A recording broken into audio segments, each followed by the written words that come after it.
Hello my dear students and welcome to the tutorial series in Adobe Illustrator.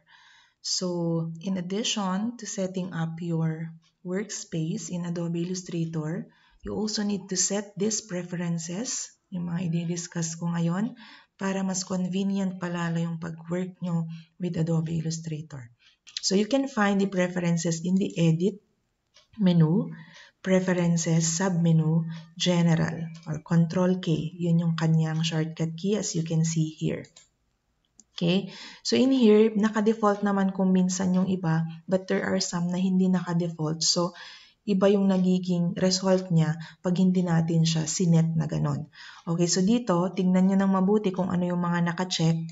So yun yung mga kailangan nyo ding i-check. So unahin natin yung Show Tooltips. Okay? Ang effect ng Show Tooltips is that when you point something, command man yan, tool man yan, doon kay Adobe Illustrator, yung mga yan. So pag pinopoint nyo, may mga lumalabas. At ang tawag natin dyan sa mga pangalan or yung transparency panel na lumalabas, itong direct selection, yung mga yan, ang tawag natin dyan ay tooltip. So pag naka-uncheck yon doon sa general preferences. So let's try to uncheck that. Okay. So pag pinoint mo, wala ding lalabas na tooltip. Kaya tinawag siyang tooltip text kasi yun yung magsasabi sa'yo kung anong gamit or anong pangalan ng tool or command na yan.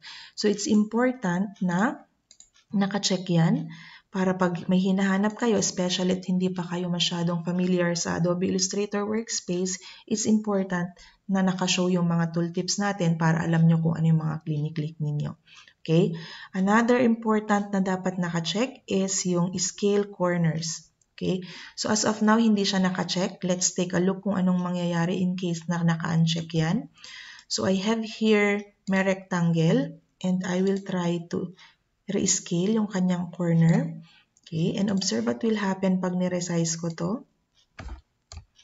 So yan ang result pag hindi naka-check ang scale corner. Ibig sabihin ng scale corner, pag naka-check yan, pag nag-scale ka, and scale means you are resizing a certain shape, kailangan nagre-resize din pati yung corner niya. Pero dito, since naka-uncheck ang scale corner, so pag nag-i-scale tayo, nagre-resize lang yung rectangle, but the corner is still the same size. Kaya nagiging ellipse siya. Now, let's try to check that in the preferences. So, I'll check scale corners, and I will try again to resize this. And as observe, kung napapansin niyo, nag-i-scale yung square at the same time, pati yung corner niya nag-i-scale din. So make sure na iset nyo din yon para in case mag-resize kayo, baka naman kasi magtaka kayo, iba yung itsura niya pag large siya, large size, nag-iiba yung itsura niya pag small size siya. Yung corner niya. So this is our corner. Okay? So nangyayari to especially if nag-curve kayo. Okay, so that's the use of scale corners. Next, we have scale strokes and effects. So as of now, dito ay naka-check na siya. So itry natin i-uncheck and observe what will happen. Okay, so ngayon naka 1 point ako. Yan, so naka 1 point ang aking stroke. So I will try again to resize this and observe what will happen. So kung napapansin ninyo, yung ating mga strokes, nag-scale ng maliit yung ating shape, but the stroke is still the same na naka 1 point. So ang gusto sana natin, when we resize in a smaller size, nagiging or bumababa din yung value ng stroke point natin. Okay? Nag-i-scale siya based doon sa size ng shape natin. So balik ko lang, and let's try to check that in the preferences. So I will check scale strokes and effects. And let's try to resize this. And as observed, so kung i-zoom in ko, nag-change din yung value ng stroke natin. So yun yung gusto nating mangyari.